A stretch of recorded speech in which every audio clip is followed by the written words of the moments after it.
പ്രതിപക്ഷ നേതാവ് വി.ഡി. സതീശനും കോൺഗ്രസ് നേതാക്കളുമെല്ലാം കഴിഞ്ഞ കുറെ കാലങ്ങളായിട്ട് മാധ്യമങ്ങളോട് പ്രതികരിക്കുമ്പോൾ നടത്തുന്ന ഒരു പ്രസ്താവനയുണ്ട്.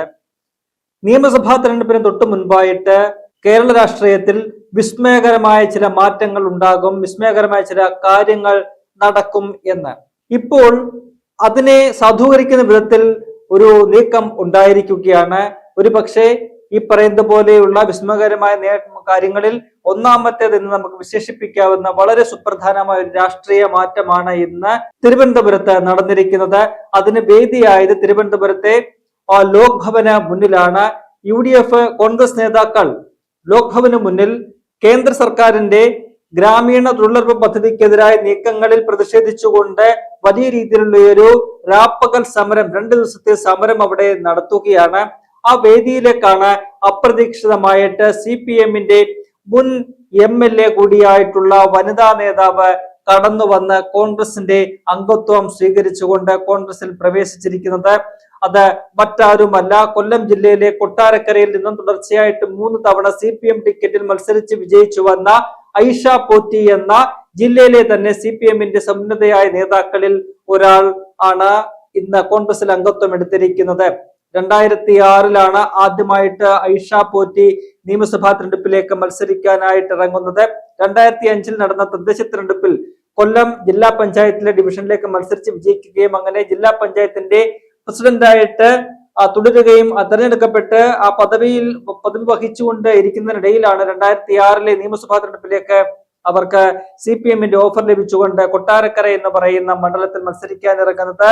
അവിടെ R ബാലകൃഷ്ണപിള്ള എന്ന് പറയുന്ന കരുത്തനെ, കേരള രാഷ്ട്രീയത്തിലെ അതികായനെ മലർത്തിയടിച്ചുകൊണ്ടാണ് ഐഷ പോറ്റി തന്റെ നിയമസഭാ തെരഞ്ഞെടുപ്പ് പോരാട്ടങ്ങൾക്ക് തുടക്കം കുറിച്ചത്. അന്ന് ഏതാണ്ട് 12,000-ലധികം വോട്ടുകളുടെ ഭൂരിപക്ഷമാണ് കൊട്ടാരക്കരയിലെ ജനങ്ങൾ ഐഷ പോറ്റിക്ക് നൽകിയത്. തുടർന്ന് 2011 UDF അധികാരത്തിൽ വന്ന ആ തെരഞ്ഞെടുപ്പിലും കൊട്ടാരക്കരയിൽ ഐഷ പോറ്റി തന്നെയായിരുന്നു സ്ഥാനാർത്ഥി. അവിടെ തന്റെ ഭൂരിപക്ഷം 20,000-ന് മുകളിലേക്ക് കൊണ്ടുപോകാൻ ഐഷ പോറ്റിക്ക് സാധിച്ചു.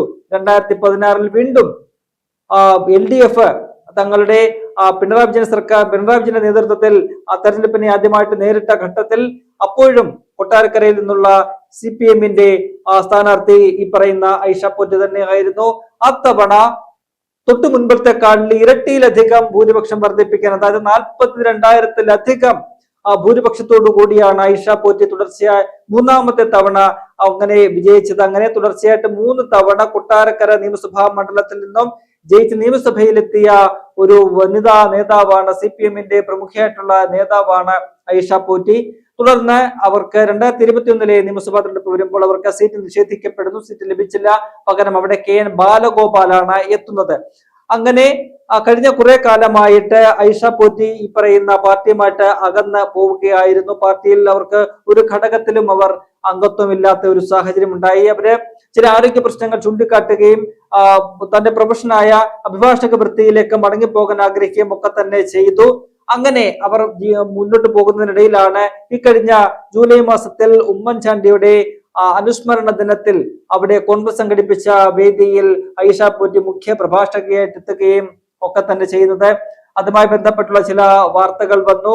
അപ്പോൾ ആ സമയത്ത് ഐഷ പോറ്റി ഒരു പക്ഷേ കോൺഗ്രസിലേക്ക് എത്തുമെന്നുള്ള പ്രചരണം ഉണ്ടായിരുന്നു. എന്നാൽ ആ വാർത്തകളെയൊക്കെ തന്നെ ഐഷ പോറ്റി എന്ന് തള്ളിക്കളയുകയാണ് ചെയ്തത്. താൻ കോൺഗ്രസിലേക്കില്ല, ഒരു രാഷ്ട്രീയത്തിലേക്കും താൻ ഇപ്പോൾ പോകുന്നില്ല, താൻ ഒരു CPM-ന്റെ അനുഭാവിയായിട്ട് ഇങ്ങനെ മുന്നോട്ട് പോകാൻ, അഭിഭാഷക വൃത്തിയുമൊക്കെ ആയിട്ട് മുന്നോട്ട് പോകാനാണ് ആഗ്രഹിക്കുന്നത് എന്നാണ് അവർ പറഞ്ഞത്. അവർ ആരോഗ്യപരമായ ചില പ്രശ്നങ്ങളും ചൂണ്ടിക്കാട്ടിയിരുന്നു. എന്നാൽ ഇപ്പോൾ വളരെ പൊടുന്നനെയാണ് പെട്ടെന്നൊരു നീക്കത്തിലൂടെ ഐഷ പോറ്റി കോൺഗ്രസിലേക്ക് എത്തുന്ന ഒരു സാഹചര്യം ഉണ്ടായത്. നമ്മൾ മനസ്സിലാക്കുന്നതനുസരിച്ച് ഇന്നലെ പ്രതിപക്ഷ നേതാവ് വി.ഡി. സതീശൻ ഐഷ പോറ്റിയുമായിട്ട് കൂടിക്കാഴ്ച നടത്തി. തിരുവനന്തപുരത്ത് വെച്ചാണ് കൂടിക്കാഴ്ച നടത്തുന്നത് എന്നാണ് അറിയാൻ കഴിയുന്നത്.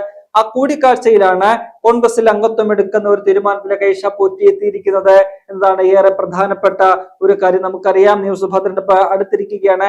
ആ സാഹചര്യത്തിലാണ് ഐഷ പോറ്റിയെ പോലെ സമുന്നതയായ ഒരു CPM-ന്റെ നേതാവ്, പ്രത്യേകിച്ചും കൊട്ടാരക്കര പോലെ ഒരു മണ്ഡലത്തിൽ തുടർച്ചയായിട്ട് 3 തവണ വിജയിച്ച് കയറിയ ഒരു വനിതാ നേതാവ് കോൺഗ്രസിലേക്ക് എത്തുന്നത്. ഇന്ന് ലോക് ഭവന് മുന്നിൽ നടന്ന വേദിയിൽ വെച്ചുകൊണ്ട് KPCC അധ്യക്ഷൻ സണ്ണി ജോസഫാണ് ഐഷ പോറ്റിക്ക് കോൺഗ്രസിന്റെ അംഗത്വം നൽകുന്നത്, അംഗത്വം നൽകി അവരെ പാർട്ടിയിലേക്ക് സ്വീകരിച്ചത്.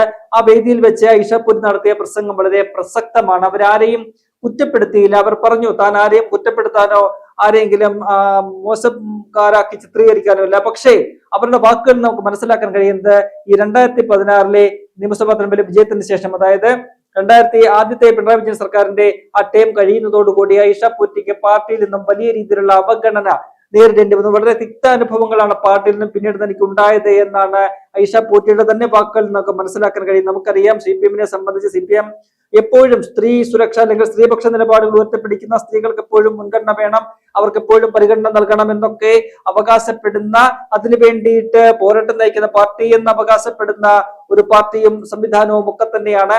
അത്തരം ഒരു പാർട്ടിയിൽ നിന്നുകൊണ്ടാണ് ഒരു വനിതാ നേതാവ് തന്നെ തനിക്ക് നേരിട്ട ദുരിതങ്ങൾ അല്ലെങ്കിൽ അനുഭവങ്ങൾ, കൈപ്പേറിയ അനുഭവങ്ങളെ കുറിച്ച് തുറന്നു പറയുന്നത്. കഴിഞ്ഞ കുറെ കാലമായിട്ട് തന്നെ തുടർച്ചയായിട്ട് പാർട്ടി അവഗണിക്കുന്ന ഒരു സമീപനമാണ് കാണാൻ കഴിഞ്ഞത്. ആ പാർട്ടിക്ക് തന്നെ വേണ്ട എന്ന് അവർ പറയാതെ പറയുന്ന ഒരു സാഹചര്യമുണ്ട്. താൻ മനസ്സിലാക്കി താൻ പാർട്ടിക്ക് വേണ്ടാത്ത ഒരാളായി മാറിയിരിക്കുന്നു, തന്നെ പാർട്ടി തുടർച്ചയായിട്ട് അവഗണിക്കുന്നു, പാർട്ടിയെ താൻ അവഗണിക്കപ്പെടുകയാണ് എന്ന സ്വയം തിരിച്ചറിവിന്റെ പശ്ചാത്തലത്തിലാണ് താൻ മാറി നിന്നത്. തനിക്ക് ആരോഗ്യ പ്രശ്നങ്ങൾ ഉണ്ട് എന്ന് പാർട്ടിയോട് പറഞ്ഞിരുന്നത്. കാരണം ഒരു CPF-ന്റെ ഏതെങ്കിലും ഒരു ഘടകത്തിൽ പ്രവർത്തിക്കുകയാണെങ്കിൽ അവിടെ തുടർച്ചയായിട്ട് അവർ നിരന്തരം കമ്മിറ്റികളും മറ്റു പ്രവർത്തനങ്ങളും ഒക്കെ ആയിട്ട് സജീവമായിട്ട് നിൽക്കേണ്ടതുണ്ട്. എന്നാൽ തനിക്ക് ആരോഗ്യ പ്രശ്നങ്ങളുണ്ട്, അതുകൊണ്ട് അത്തരത്തിൽ സജീവമായിട്ട് അങ്ങനെ പ്രവർത്തിച്ച് മുന്നോട്ട് പോകാൻ കഴിയില്ല. അത് താൻ തുടർച്ചയായിട്ട് അറിയിച്ചിട്ടും അത് പരിഗണിക്കപ്പെട്ടില്ല. തന്റെ ആ അവസ്ഥ, ശാരീരികമായിട്ടുള്ള ബുദ്ധിമുട്ടുകളും അവസ്ഥകളൊക്കെ മനസ്സിലാക്കിക്കൊണ്ട് തന്നെ അക്കോമഡേറ്റ് ചെയ്തുകൊണ്ട് മുന്നോട്ട് പോകാൻ പാർട്ടി നേതൃത്വം തയ്യാറായില്ല എന്നാണ് പറയുന്നത്. ജില്ലാ നേതൃത്വമാണോ സംസ്ഥാന നേതൃത്വമാണോ എന്നവർ വ്യക്തമായിട്ട് പറയുന്നില്ല. കാരണം താൻ അങ്ങനെ ഏതെങ്കിലും ആളുകളെ പേരെടുത്ത് പറഞ്ഞു അല്ലെങ്കിൽ ആരെങ്കിലും തുറന്നു പറഞ്ഞുകൊണ്ട് കുറ്റപ്പെടുത്താൻ താൻ തയ്യാറല്ല. തനിക്ക് പാർട്ടിയാണ് അവസരങ്ങളൊക്കെ തന്നെ തന്നത്. എന്നാൽ അവസാന കാലത്ത് തന്നോട് വലിയ രീതിയിലുള്ള അവഗണന, ഒരു വഞ്ചന തന്നെ കാട്ടി. അവർ പറയുന്നുണ്ട് ഇതിന്റെ പേരിൽ CPM-ന്റെ അനുഭാവികളും നേതാക്കളും ഒക്കെ തന്നെ വർഗവഞ്ചക എന്നൊക്കെ വിളിച്ച് തന്നെ അപമാനിക്കാനും അധിക്ഷേപിക്കാനും സോഷ്യൽ മീഡിയയിൽ ഉൾപ്പെടെ സൈബർ ബുള്ളിംഗ് ഒക്കെ നടത്താനുള്ള സാധ്യതകളൊക്കെ തന്നെ അവർ മുന്നിൽ കാണുന്നുണ്ട്. അതൊക്കെ തന്നെ അവർ തുറന്നു പറയുന്നുണ്ട്. അത്തരത്തിലുള്ള പോരാട്ടങ്ങളെയും വിമർശനങ്ങളെയും ഒക്കെ തന്നെ താൻ സധൈര്യം നേരിടും, അതിനെ പോസിറ്റീവായിട്ട് താൻ കാണും, അതിനെ ആ രീതിയിൽ തന്നെ താൻ കണ്ടുകൊണ്ട് മുന്നോട്ട് പോകും. അതിന് മുന്നിൽ പേടിച്ച് ഒളിച്ചോടാനില്ല, സധൈര്യം. ഇപ്പോൾ ഇതുവരെ എങ്ങനെയാണ് രാഷ്ട്രീയത്തിൽ നിന്നത് ആ രീതിയിൽ തന്നെ മുന്നോട്ട് ഇനിയും താൻ പോകും. എല്ലാ രാഷ്ട്രീയത്തിന് അതീതമായിട്ട് എല്ലാ വ്യക്തികളെയും ചേർത്ത് പിടിച്ചുകൊണ്ട് കോൺഗ്രസ് എന്ന് പറയുന്ന ഇന്ത്യയിലെ തന്നെ ഏറ്റവും വലിയ ഒരു മഹാപ്രസ്ഥാനത്തിന്റെ ഭാഗമാകാൻ കഴിഞ്ഞതിലുള്ള സന്തോഷം പ്രകടിപ്പിച്ചുകൊണ്ടാണ് അവർ മുന്നോട്ട് പോകുന്നത്. ഇനി ഇപ്പോൾ ഒരു കോൺഗ്രസിന്റെ, ഇന്ത്യൻ നാഷണൽ കോൺഗ്രസിന്റെ ഒരു സാധാരണ പ്രവർത്തകയായിട്ട് അവർ തുടരും എന്ന് പറയുന്നു. എങ്കിൽ പോലും നമുക്ക് മനസ്സിലാക്കാൻ സാധിക്കുന്നത് വരുന്ന നിയമസഭാ തെരഞ്ഞെടുപ്പിൽ കൊട്ടാരക്കരയിൽ നിന്നും കോൺഗ്രസിന്റെ UDF സ്ഥാനാർത്ഥിയായിട്ട് ഐഷ പൂറ്റി രംഗത്തിറങ്ങും എന്നാണ് നമുക്ക് മനസ്സിലാക്കാൻ കഴിയുന്നത്. അങ്ങനെയെങ്കിൽ ആ സീറ്റ് ഏതാണ്ട് 30 വർഷങ്ങൾക്ക് ശേഷം കോൺഗ്രസ് ടിക്കറ്റിൽ ഒരാൾ അവിടെ മത്സരിക്കാനായിട്ട് എത്തുന്നു എന്ന പ്രത്യേകത കൂടി അവിടെ ഉണ്ടാകും. UDF-ൽ ഉണ്ടായിരുന്ന കാലത്ത് കേരള കോൺഗ്രസ് B ആണ് കൊട്ടാരക്കരയിൽ സ്ഥിരമായിട്ട് മത്സരിച്ചു കൊണ്ടിരുന്നത്. R ബാലകൃഷ്ണൻ പിള്ള തന്റെ ഒരു തറവാട് പോലെ കൊണ്ടു നടന്ന ഒരു മണ്ഡലമായിരുന്നു അവിടം.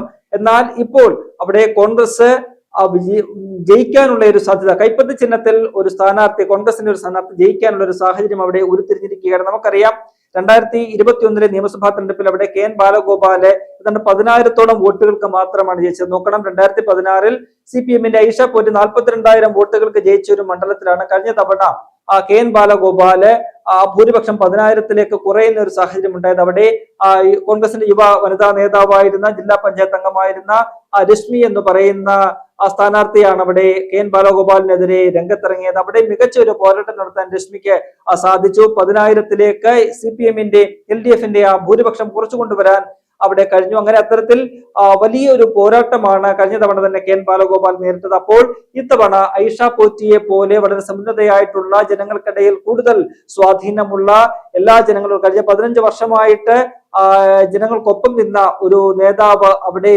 കോൺഗ്രസിന്റെ കൈപ്പത്തി ചിഹ്നത്തിൽ മത്സരിക്കാൻ വന്നു കഴിഞ്ഞാൽ ആ മണ്ഡലം തിരികെ പിടിക്കാൻ കഴിയുമെന്ന ഉറച്ച വിശ്വാസം കോൺഗ്രസിനുണ്ട്. ആ രീതിയിൽ കാര്യങ്ങൾ പോകുമെന്നാണ് നമുക്ക് മനസ്സിലാക്കാൻ കഴിയുന്നത്. ആ വേദിയിൽ കൊടിക്കുന്നിൽ സുരേഷ് നടത്തിയ പ്രസംഗത്തിൽ നിന്നും ഒക്കെ തന്നെ നമുക്ക് വായിച്ചെടുക്കാൻ കഴിയുന്നത് ഇങ്ങനെ തന്നെയാണ്. കൊട്ടാരക്കരയിൽ നിന്നും ഈ പറയുന്ന 100 സീറ്റ് UDF ലഭിക്കുമ്പോൾ അതിൽ കൊട്ടാരക്കരയും ഉണ്ടാകുമെന്ന ഐഷ പൂറ്റിയെ വേദിയിലിരുത്തി കൊടിക്കുന്നിൽ സുരേഷ് പറയുമ്പോൾ അതിന് മറ്റു ചില രാഷ്ട്രീയ മാനങ്ങൾ കൂടിയുണ്ട്. ഇന്നലത്തെ പ്രതിപക്ഷ നേതാവുമായിട്ടുള്ള കൂടിക്കാഴ്ചയിൽ ഇക്കാര്യം കോൺഗ്രസ് മുന്നോട്ട് വെച്ച് അവരിൽ നിന്നും ഒരു സമ്മതം വാങ്ങി, അതായത് വരുന്ന നിയമസഭാ തെരഞ്ഞെടുപ്പിൽ കൊട്ടാരക്കരയിൽ നിന്നും മത്സരിക്കണം എന്നൊരു കോൺഗ്രസിന്റെ ആവശ്യം മുന്നോട്ട് വെക്കുകയും ആ ആവശ്യം ഐഷ പോറ്റി അംഗീകരിക്കുകയും ചെയ്തു എന്നാണ് നമുക്ക് മനസ്സിലാക്കാൻ കഴിയുന്നത്. അതിന്റെ പശ്ചാത്തലത്തിലാണ് ഇന്ന് ലോക്ഭവന് മുന്നിൽ നടന്ന കോൺഗ്രസിന്റെ സമരപ്പന്തലിൽ തന്നെ എത്തിക്കൊണ്ട് പാർട്ടിയുടെ അംഗത്വം സ്വീകരിക്കുന്ന ഒരു നീക്കത്തിലേക്ക് ഐഷ പോറ്റിയെ കടന്നത്. എന്തായാലും കോൺഗ്രസിനെ സംബന്ധിച്ച് കൂടുതൽ ഊർജ്ജം നൽകുന്നത്, പ്രത്യേകിച്ചും കൊല്ലം പോലൊരു ജില്ലയിൽ കഴിഞ്ഞ തവണ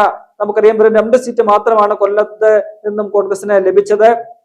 അവിടെ നഷ്ടപ്പെട്ട പ്രതാപം വീണ്ടെടുക്കാൻ കഴിഞ്ഞ തദ്ദേശ തെരഞ്ഞെടുപ്പിൽ വലിയ മുന്നേറ്റം UDF-ന് ഉണ്ടാക്കാൻ സാധിച്ചു. ആ ഒരു ഓളത്തിൽ മുന്നോട്ട് പോകുമ്പോൾ അവിടെ കൂടുതൽ ഒരു മുന്നേറ്റം ഉണ്ടാക്കാൻ, നിയമസഭാ തെരഞ്ഞെടുപ്പിൽ കൂടുതൽ സീറ്റുകൾ പിടിച്ചെടുക്കാൻ ഐഷ പോറ്റിയുടെ വരവ് പാർട്ടിക്ക് ഗുണകരമാകുമെന്ന് തന്നെയാണ് വിലയിരുത്തപ്പെടുന്നത്. എന്തായാലും ഐഷ പോറ്റിയുടെ വരവ് പ്രതിപക്ഷ നേതാവ് VD സതീശൻ പറഞ്ഞുകൊണ്ടിരിക്കുന്ന വിസ്മയങ്ങളുടെ ഒരു തുടക്കം മാത്രമാണ്. കൂടുതൽ വിസ്മയങ്ങൾ വരും ദിനങ്ങളിലും ഉണ്ടാകുമെന്ന് തന്നെയാണ് രാഷ്ട്രീയ കേരളം വിലയിരുത്തുന്നത്.